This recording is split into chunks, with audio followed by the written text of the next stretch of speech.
Loke Targar friends, hey everybody, it's Jason Blaha here, and it's time for another Orc Mode workout. And today was max effort squat day.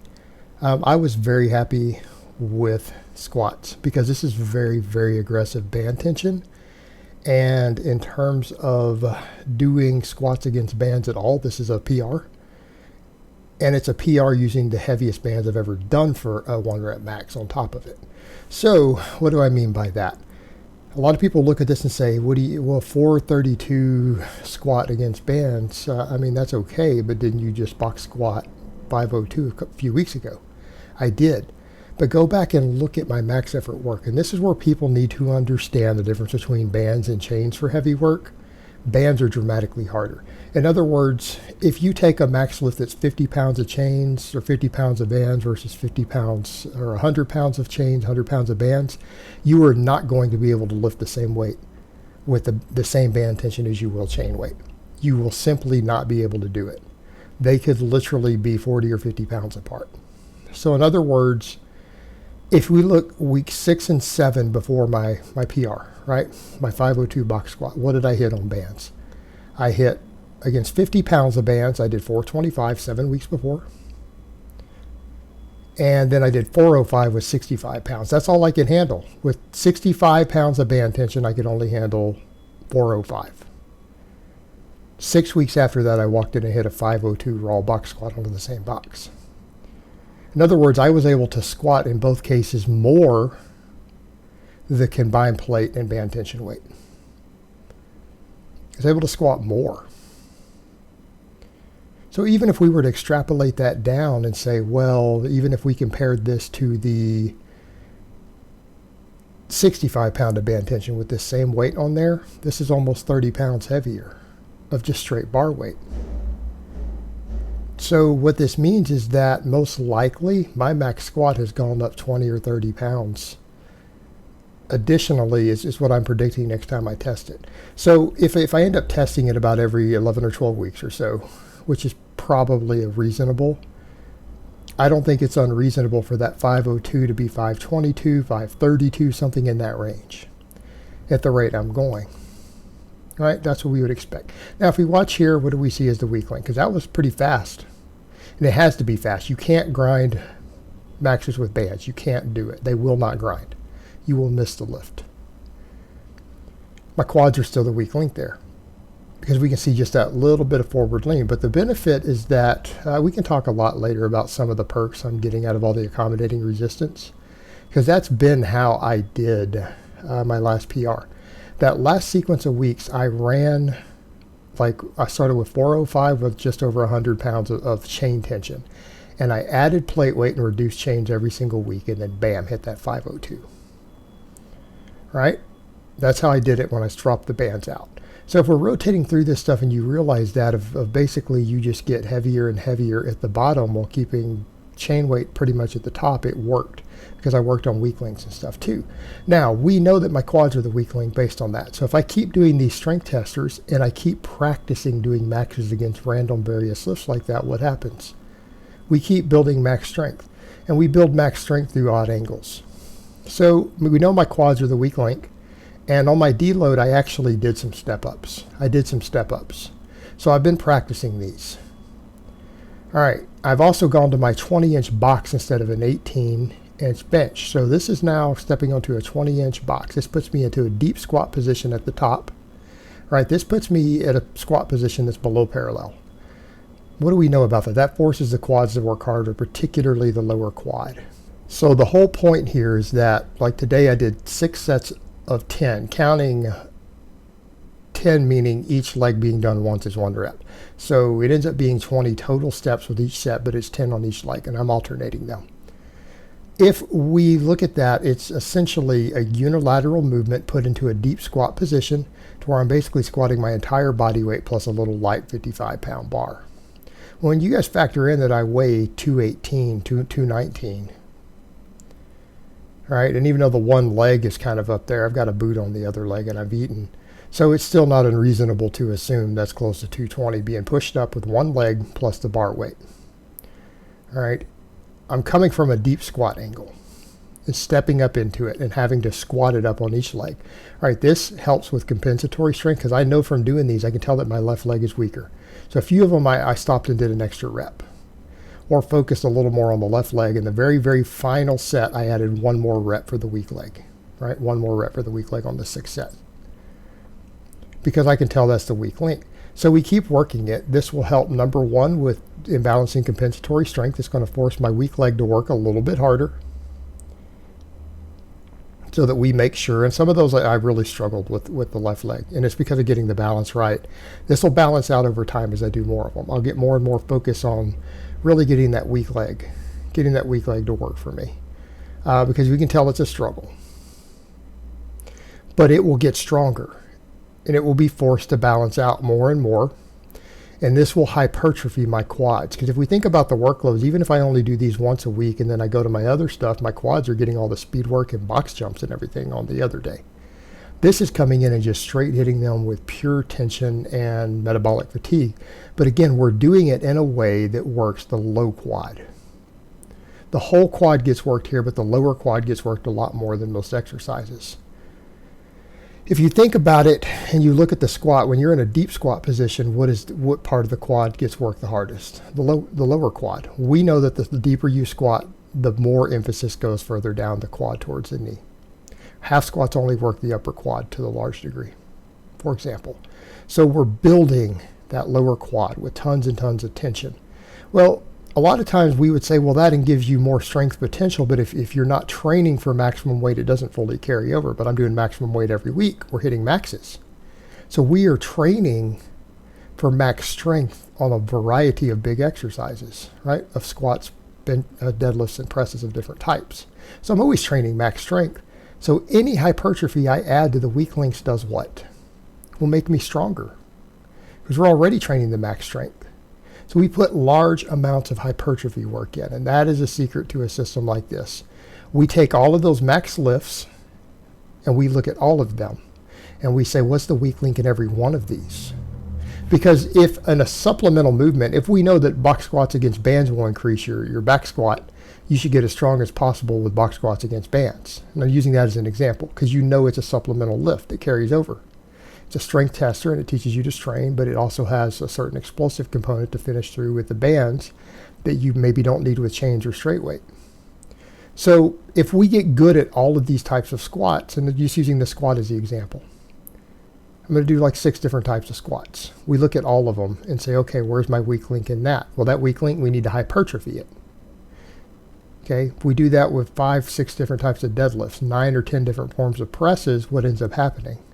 We correct all our weak links because we hypertrophy all the weak points on all of these supplemental lifts. Then we get stronger at all of them. We remove all of the weaknesses. Everything gets stronger. We know based upon that squat we just saw there, and based upon my 502 max, my quads are my limiting factor. So an exercise like this trains the quads not only for hypertrophy, but it hammers the quads in a way that has joint angle specificity and carryover to a deep squat. Because we're training it to work as part of a squatting motion. We have it's not just the knee happening here. It's not a leg extension, right? Because we have that hip movement involved. We are getting the glutes and everything. We're training it to all contract together. Each leg is being trained to work unilaterally, maximally from that deep position. All right, and we have to be fairly explosive out of that bottom. If you think about it, any hypertrophy we gain from this is going to carry over to the squat. Any of it. Now, people would look at my squats there and they would argue as to whether it's a quad weakness is my weak link or my thoracic erectors. Well, I know it's quad, but we also know that my thoracic erectors have to get stronger. Why? Because when my quads start to give out, my thoracic erectors in my back seems to take over and compensate. So how do we correct for all of this? Well, we need to make sure that the compensatory muscles stay strong because that gives me an advantage. If something goes squirrely or wrong on a squat, what happens? My back will save me. So we need to continue to strengthen that. That's where the good mornings come in. That's where all the heavy work comes in also, all the accommodating resistance, the band work, the chain work. It will continue to strengthen that. It will get me really used to the top being a lot heavier. It'll get me used to that and keep me in that position so that if anything does go wrong at the top, I'm used to just locking a weight that's heavier than that at the top. We're fine. But we know the real weak link is the quads. So how do we resolve that? We come in and we do stuff like this. This will improve my squatting all the way around. I just need thicker quads, particularly lower quads. You know, people will say, but Jason, your quads are big. My quads are big. But I'm barely over a 500-pound squatter right now. It takes big quads to squat 500 pounds, right? It takes bigger quads to squat 600. So I have the quads necessary to squat the weight I'm squatting, and then my back takes over because they're the weak link. They can barely do it. I need to hammer them. They need to get bigger. So in this case, we pick a hypertrophy exercise that's very easy to recover from, that we can do large amounts of volume on, that still has joint angle specificity related to it. And you know, that has to do with hypertrophy also. You've got to remember that when it comes to hypertrophy of various muscles, certain muscle fibers are only activated at certain joint angles in any given muscle, right? Some of them work the whole thing, some of them work the specific angle. Well, in this, I'm forcing them to work the specific angle and forcing hypertrophy of the parts of the quad that are going to give me the most potential for a squat, particularly out of the bottom. Because why do I have the thoracic rounding? Because my quads are not able to generate enough force to really get me moving as efficiently as I need when the weight gets really heavy, when I get near maximum weights, right? Everyone has good form below 90%. None of that problems appears at lighter weights. Like when I do the 502, right, we didn't see that problem at 450. It doesn't appear. When you get above 90%, the weak links come out. That's how you find them. That's why you can't find weaknesses on sub-maximal weights. You can't. It's a waste of time. Unless you're taking a set to within 1 rep of failure. We identify the weak links and we hypertrophy it. Because this hypertrophy from this exercise will carry over completely to squatting. So we beat it into the ground. We push these things to their maximum limit. And I'm going to say 6 sets of 10 done on this after a max squat is about all I can handle. Because it's not like I don't do other leg work. In fact, I got to do speed work 3 days from now. Come Friday, we're going to do speed boxes, speed pulls, which all work the quads, then a bunch of box jumps, all right? My quads are all going to be hit on maximum explosiveness there.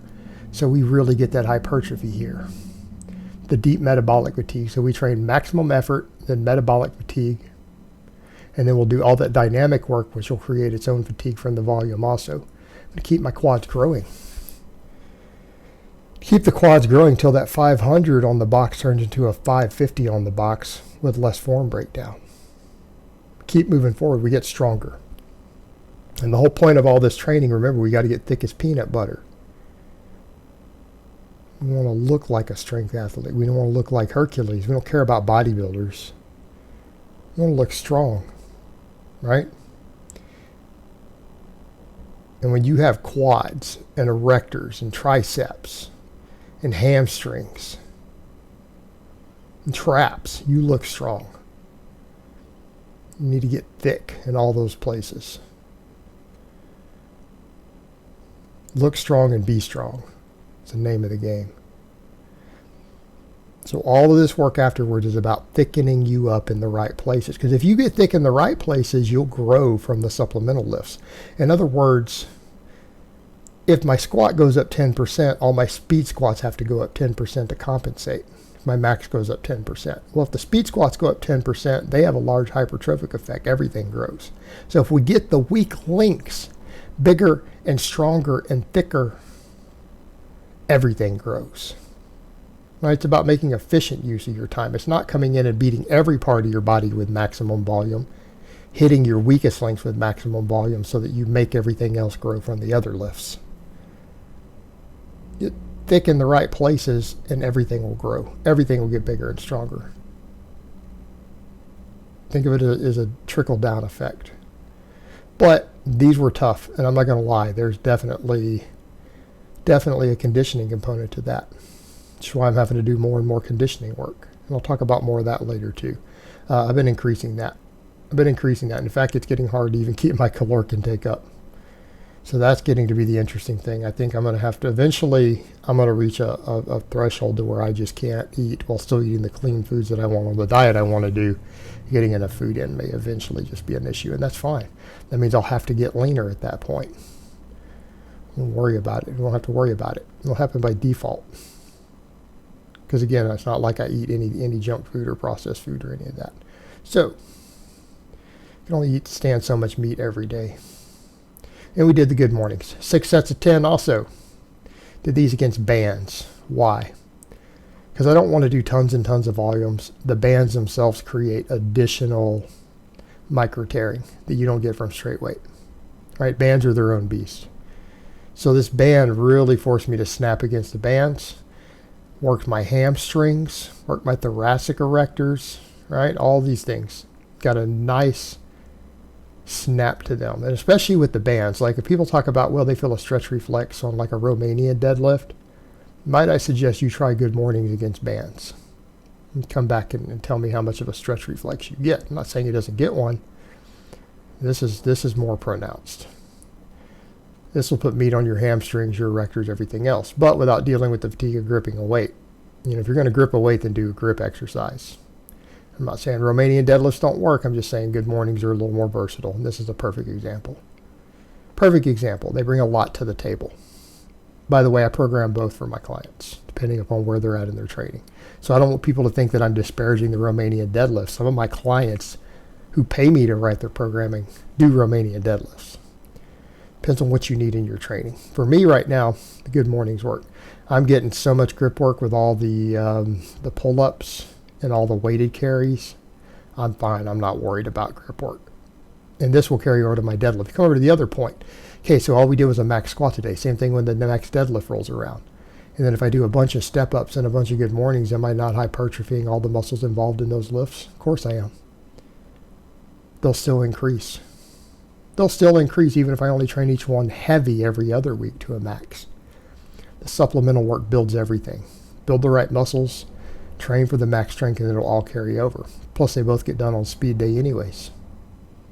They both get done on speed day, which is, again, my technical day, right? Because that's where we practice technique and setting up, getting into position over and over and over and over. So it's not about any one component of this system. It's not that any one component of this system is the key. It all works together. Max effort, dynamic effort, repetition effort, it all weaves together to create a cohesive unit that makes you good at everything, and they flow into each other. And you combine that with the general physical preparedness to get you in shape so that you recover faster. It works. All right, guys, but that's really all I have to say on that today. I hope it's been informative, and I will talk to you guys next time.